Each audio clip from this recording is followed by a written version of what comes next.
Hey y'all, it's Kate from the Apothecary and welcome back to my channel. Hey y'all, welcome back to another reading vlog for Wheel of Time. This is for Knife of Dreams, book 11. I know I am super behind on these and I will get them up as soon as I can. I am about halfway through chapter 3 and I figured it about time I would check in.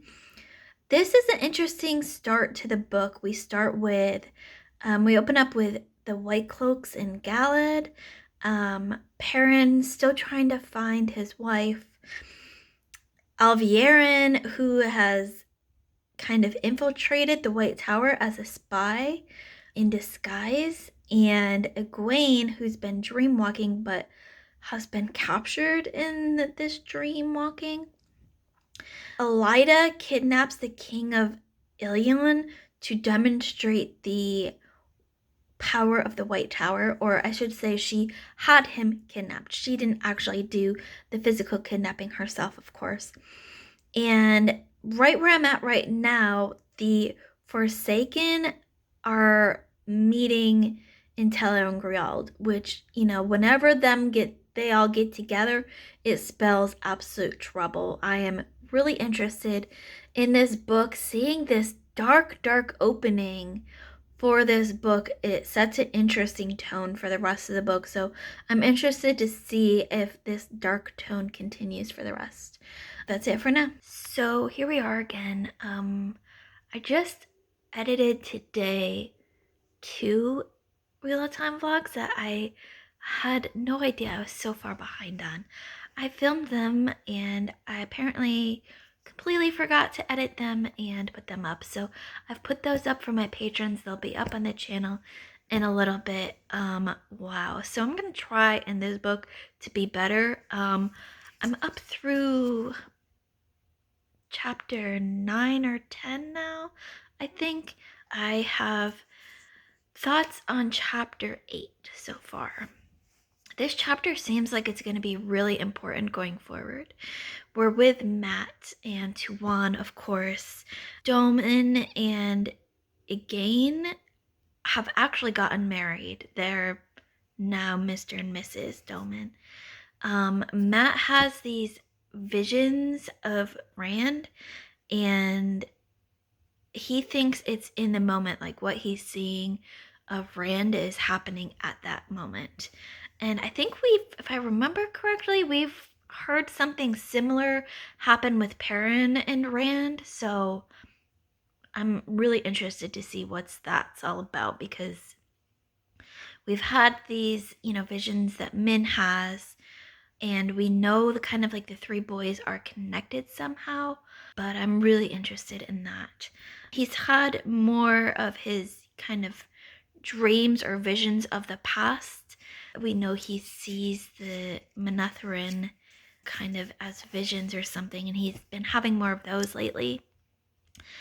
And he also learns that the Sanchin are offering, quote, protection for anyone that needs it, basically. I guess loads of Tinkers are going to take this up, and Matt warns one of them, says, nothing is ever for free with Sanchin. It always comes with a price, so be ready. And then the last note I have is just a quote that I got from this chapter, and it's of Matt and kind of during one of these dreams of the past, I think. And it just gives us a different view of Matt, who's always been this almost comedic character throughout this series. He's been the one that lightens things up. He's been great, a fantastic kind of palate cleanser throughout this. But in this quote, it says, in his dreams, he wept for the death and destruction. And I just love the balance of this quote with the rest of what we have of Matt. And it brings a little bit, it makes me a little teary-eyed, but in a good way. So that's my check-in now, and I will check in with y'all again soon. So I'm up through chapter 20 now in Knife of Dreams, and I've got a couple things to check back in on, a couple characters roaming around. Loyal has gone and got married and is now going back to the setting to, quote, rest.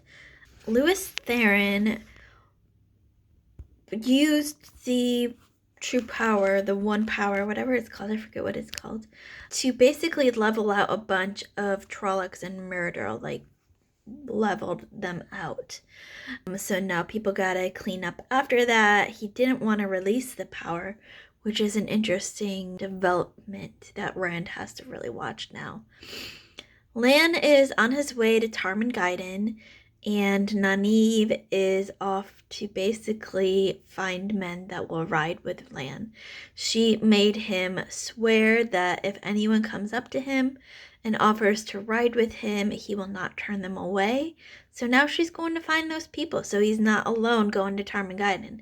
And that's kind of where we're at now. I think, let me check, maybe about halfway, a little more than halfway, so making good progress on Knife of Dreams, and I'm interested to see where all of this really goes.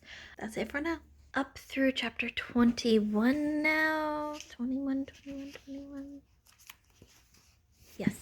Up through chapter 21 now in Knife of Dreams, and Rand and Min and Nynaeve and Cadsuane have went back to the Stone of Tyr, and it's a crazy place. The Aiel are the only one that have been able to get into the stone, and that's not good. And then Rand sends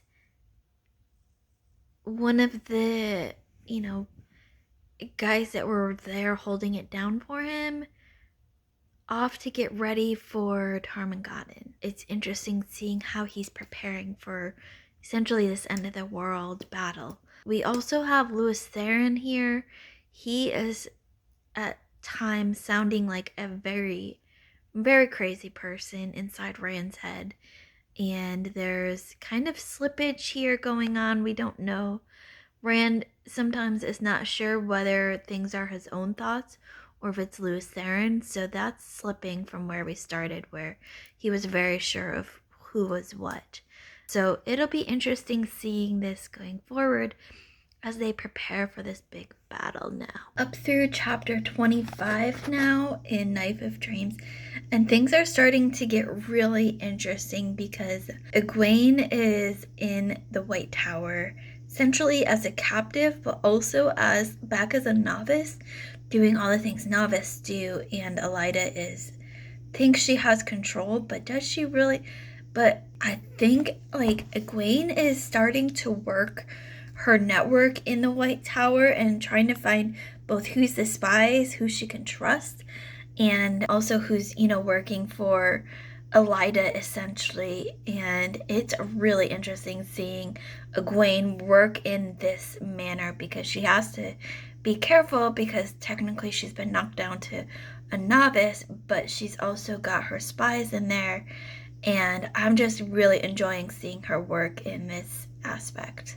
I am here for one last check-in for Knife of Dreams. I went to go check in earlier this morning, and then I realized I only had 2 chapters left in the whole book, so I decided to just finish the book up and do one big last check-in for this. I really enjoyed Knife of Dreams, so since my last check-in, we had a lot that has happened. Like a lot of these books in Wheel of Time, I've noticed the beginning and the ending are packed with stuff, but the middle feels a little bit slim to me. So in the ending of this book, since my last check-in, which was like 100 plus pages, Perrin's finally met back up with his wife, Fail. He found her, she's safe, he rescued her, everything is good there. I'm so glad to see them back together because I love that couple. Mat has married Tuan, and then something, I'm not quite sure what happened. It might have happened when I was reading it right before I went to sleep and my brain was a little foggy. Tuan got separated from Mat after they were married, and now he's on the hunt to try to get her back. And Elaine got all of the houses that she needed to claim the Lion Throne. I think she's at 12 or 13 houses now. All she needed was 10.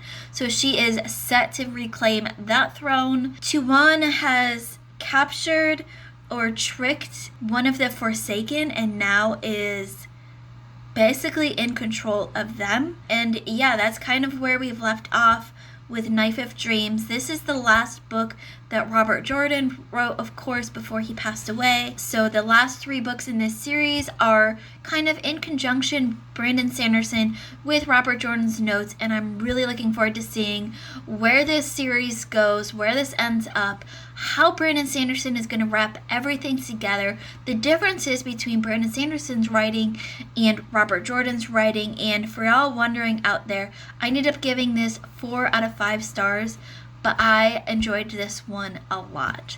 So that's it for now. Thank you all for watching and subscribing and all of that good stuff. As always, my Patreon and my Discord information will be in the description below. Keep reading, and I love y'all to the moon and back.